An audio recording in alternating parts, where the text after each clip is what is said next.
La ayahuasca es una bebida ceremonial que se usa desde hace siglos por poblaciones étnicas que han estado alrededor del Amazonas. Es una mezcla de las hojas de un arbusto particular que se llama Psychotria viridis con una liana. La liana, en particular, su nombre es Banisteriopsis capi y es como las que se presentan con Tarzán o algo que se pueden mecer los monos, por ejemplo.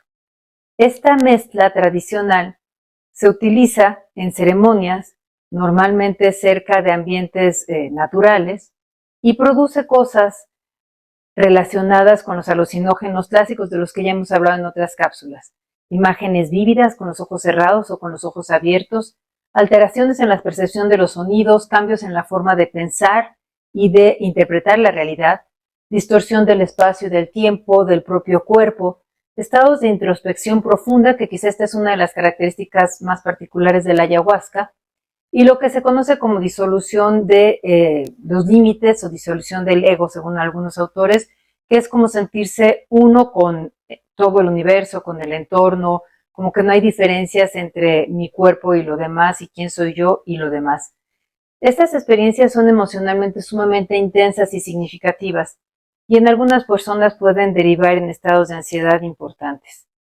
Desde el punto de vista de cómo se presentan estos efectos, inician como 30 o 60 minutos después de beber esta mezcla. El efecto máximo se alcanza entre 1 y 2 horas y puede durar entre 4 y 6 horas aproximadamente. Algunos de sus efectos mesurables, digamos que no dependen de que la persona diga cómo se siente, sino que uno puede ver, es que puede producir mareo, muy claramente náusea, vómito y diarrea, y aumentar la frecuencia cardíaca, la presión arterial, la temperatura corporal, y además la liberación y la concentración de algunas hormonas como el cortisol, que se conoce lo más parecido al cortisol, pero que se produce en animales, es la corticosterona. Y es la hormona que ayuda al organismo a responder al estrés. Como ven, algunos de estos efectos son los efectos propios de los estimulantes, de la presión, de la frecuencia, de la energía. ¿Qué es en realidad la ayahuasca? La ayahuasca, como tal, decimos, es la bebida que se prepara, pero sus efectos están dados porque contiene una sustancia activa que es la NN-dimetiltriptamina, o DMT para hacerlo más breve. Fíjense cómo el nombre dice triptamina. Y es que comparte una estructura básica con la serotonina la que ya hemos hablado en otras cápsulas, en particular cuando hablamos de la LSD, otro alucinógeno o el prototipo de los alucinógenos clásicos, que es la serotonina, también se llama 5-hidroxitriptamina. Son compuestos parecidos en cuanto a su estructura. Es un compuesto natural, la DMT, que está presente en varias plantas, no solo en la que les dije, Psychotria, sino también en varias otras. Y esto se ha visto porque confiere una ventaja evolutiva en particular, porque tiene algunos efectos bactericidas, es decir, se matan algunas bacterias, entonces es más difícil que tenga depredadores. Como esto sucede así, no se necesita exactamente a la planta, a las hojas del arbusto Psychotria viridis. Puede haber otras que lo sustituyan. El que normalmente no se sustituye o es más común es la liana. Sin embargo, el chiste es que tengan dos sustancias activas particulares, la DMT, que es la que está en las hojas, y unas cosas que se llaman beta-carbolinas, que son las que están en la liana. ¿Qué son las beta-carbolinas? Donde se les da ese nombre a compuestos que se llaman de una manera química particular y que tienen una estructura química específica, que lo que hacen es muy interesante porque evitan que el DMT o la DMT se metabolice. La DMT es bastante activa, pero no dura nada sus efectos. Se metaboliza inmediatamente por una enzima que se llama la MAO, la monoaminoxidasa, y entonces rápidamente se destruye y rápidamente deja de estar en concentraciones que pueda hacer algo en el organismo. Por lo tanto, por vía oral tal cual, pues es prácticamente inactiva. Sin embargo, cuando se mezcla con esta liana, en esta liana están las beta-carbolinas, que sus nombres, digamos, específicos, por si alguien los lee en algún lado, son armina, armalina y THH. Bueno, estos compuestos tienen características especiales porque precisamente lo que hacen es que bloquean a la enzima que degrada la DMT. Al hacerlo hace que duren bastante más su presencia en el organismo y entonces se llega a producir o a estar en concentraciones suficientes para entrar al cerebro y producir así sus efectos. Es la mezcla de la DMT y un inhibidor de la monoamino oxidasa, la enzima, bueno, se llaman inhibidores de la MAO, la enzima que metaboliza la DMT, la que hace que pueda ser activo por vía oral. De otra manera se puede fumar la DMT y tiene algunos efectos breves, pero de algunos cuantos minutos, pero realmente rápidamente se inactiva y por vía oral no alcanza ni a llegar a concentraciones activas. Entonces, los efectos de la ayahuasca, de esta preparación de dos plantas que se hacen una especie de té que se bebe, son en realidad los efectos de dos sustancias combinadas. Las beta-carbolinas actúan en el hígado, que es donde se procesa y se metaboliza la DMT, evitando que se degrade, y también en el intestino. Y al tener a esta sustancia DMT tan parecida a la serotonina, tenemos efectos tipo serotonina, que son los que ya habíamos platicado con otros alucinógenos clásicos, como pueden ser la psilocina de los hongos alucinógenos, la misma LSD o la mescalina del peyote. Como todas estas sustancias, sus efectos dependen muchísimo del entorno y de las expectativas del sujeto. La experiencia puede ser muy variable si quien lo toma piensa que va a tener un efecto agradable o va a tener un efecto desagradable, o que pese a que sea desagradable, al final va a tener un efecto que él considera benéfico. Un ejemplo es el vómito y la diarrea. Si a cualquiera de ustedes les dan un medicamento que les dicen, miren, los van a hacer sentir más tranquilo, pero inicialmente van a tener mucho vómito y mucha diarrea, lo más probable es que todos consideremos que es un efecto adverso, indeseable. Sin embargo, en un cierto setting y bajo cierto sistema de creencias, las personas pueden pensar que ese es un proceso de purificación, de purga. En realidad, es un efecto perfectamente farmacológico, descrito, de una sustancia que actúa en ciertas partes del organismo produciendo vómito y diarrea. La interpretación que cada quien le dé, pues es lo que varía. Otra cosa, uno puede, si por ejemplo uno va al oftalmólogo y le dilatan la pupila, pues considera que es una lata, porque esa dilatación va a evitar que yo pueda enfocar a lo lejos y puedo leer solamente aquí, todo lo que ve atrás va a estar distorsionado. Pero si yo considero que eso va a ayudar a ver imágenes particulares o la naturaleza de otra manera, o una fogata que tengo enfrente y entonces voy a ver, en vez de pues con toda claridad las flamas y estas cosas y las chispas, voy a ver luces que suben y bajan y son bajo los efectos de una sustancia psicoactiva, hay quien lo considera que ese es un efecto deseable. Aquí, más que en muchas otras sustancias, el efecto del espacio, de las expectativas del sujeto, es fundamental. ¿Tiene riesgos consumir ayahuasca? Sí tiene riesgos, especialmente para algunas personas que son, ahora que se utiliza mucho el turismo de la ayahuasca, pues es importante que lo tengan presente.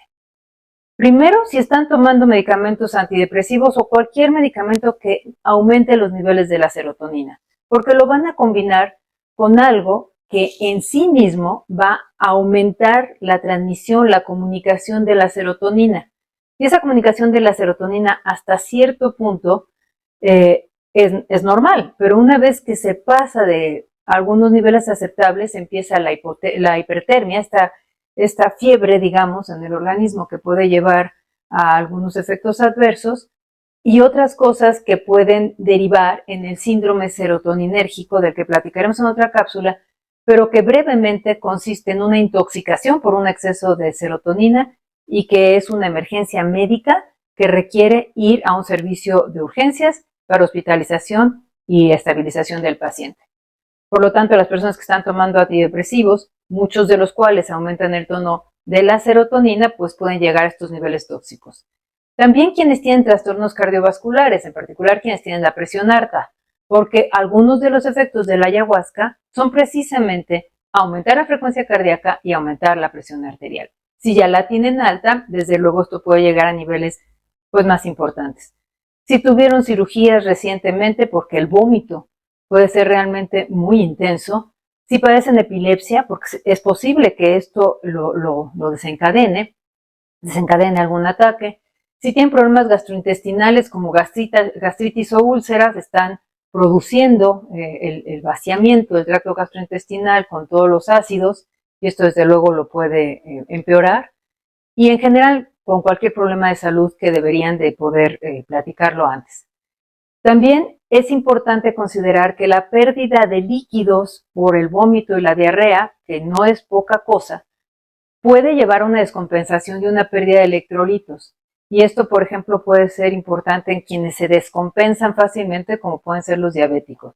Desde luego, no se recomienda, no solo no se recomienda, sino es una clarísima contraindicación contra las mujeres embarazadas, y las personas que tienen un historial de trastornos psiquiátricos pueden encontrar la experiencia angustiante y generar particularmente crisis de ansiedad o trastornos de pánico o cosas por el estilo. Esos son algunos de los riesgos que se han descrito. No son los riesgos tradicionales que pueden ser de otras sustancias psicoactivas de una sobredosis mortal. Esta es una situación diferente. Y además, como todas las sustancias, es muy importante saber la cantidad y la persona. O sea, todo esto depende de tres circunstancias: quién consume, qué cantidad consume y en dónde y cómo lo consume. Puede tener beneficios en un momento dado. No voy a hablar de la ayahuasca como tal, sino su sustancia activa, el consumo de la sustancia activa, que es la DMT, probablemente combinada con alguna beta-carbolina. Se ha visto que podría tener efectos benéficos a dosis bajas, controladas, en lugares seguros, bajo supervisión médica. ¿Por qué? Pues porque se ha visto que, antes que nada, las personas que quieren tomar este tipo de sustancias para modificar estados de ánimo generalmente depresivos, que son los que se han visto que pueden llegar a tener alguna utilidad, pues se necesita primero hacer una historia clínica, cuál es la condición, tener un diagnóstico, luego ver si con esta historia clínica una experiencia, es una experiencia en donde se favorece la introspección. Y esta parte de la introspección, se ha dicho que hay dos factores que pueden ser parecidos a los de la terapia plena compasiva o mindfulness, que es la atención plena, precisamente el no juicio, el estar viviendo o teniendo algunas vivencias, muchas de las cuales tienen componentes autobiográficos. Esto tiene que ver con que se activan zonas que tienen que ver con la memoria y que, bueno, surgen algunos de los recuerdos de nuestra vida. Y el no juicio, el estar teniendo algunas de estas vivencias autobiográficas, no evaluar la experiencia como buena o mala, sino simplemente experimentarla, y no tener una reactividad, sino dejar fluir esos pensamientos sin una reacción emocional intensa ante ellos y negativa, puede ser algo que ayude en una terapia. Pero es una terapia controlada con un estudio previo y con un seguimiento posterior a una dosis controlada en una condición médica. Estos estudios están en curso y se ha visto que puede ser que bajo ciertas circunstancias haya personas que puedan mejorar en un estado de depresión y de estrés. En lo que no se ha visto que pueda tener un efecto es en la ansiedad, al contrario, podría empeorar. De hecho, entre las llamadas que se reciben a servicios de urgencia en un momento dado en los Estados Unidos, que tienen algún registro de estas cosas, o en países europeos, se habla que una tercera parte de los sujetos que hablan sintiéndose muy mal por algún consumo de ayahuasca, lo que tienen es agitación y mucha ansiedad. No es un efecto muy común, pero es un efecto bien descrito. Ahora, ¿cuáles son las motivaciones de una persona que, bajo una situación particular, que es que ahorita se esté promoviendo el uso de la ayahuasca, diciendo que es milenario, que es terapéutico, como si estuviéramos en esos grupos sociales que realmente lo incorporaron a su vida cotidiana con esta visión? Pues es muy importante preguntarse por qué la gente puede tener esta curiosidad. Y muchos dicen, porque tengo que arreglar asuntos personales pendientes, porque tengo curiosidad, porque dicen que con eso se me va a quitar el estrés, que con eso voy a manejar mejor la ansiedad. Es importante entender qué de estas cosas pueden suceder y qué no. El sujeto que lo pueda contemplar, primero que nada, tiene que platicarlo con un médico. tiene que tener una historia y saber que problemas cardiovasculares, gastrointestinales y psiquiátricos se pueden agravar. Y hay señales de alto riesgo que incluso en prácticas que buscan los estándares mínimos de seguridad están claras. Primero que nada, yo debo decir que en el caso particular de México, la DMT está clasificada como un psicotrópico en la fracción 1 del artículo 245 de la Ley General de Salud. A lo mejor eso suena aburridísimo, pero lo que quiero decir es que está en la ley y esa ley clasifica las sustancias que están contenidas en esa fracción como las que tienen un valor terapéutico escaso o nulo y que por ser susceptibles de uso indebido o de abuso constituyen un problema especialmente grave para la salud pública. Así está clasificado en este momento. Eso hace que no sea legal utilizar la DMT.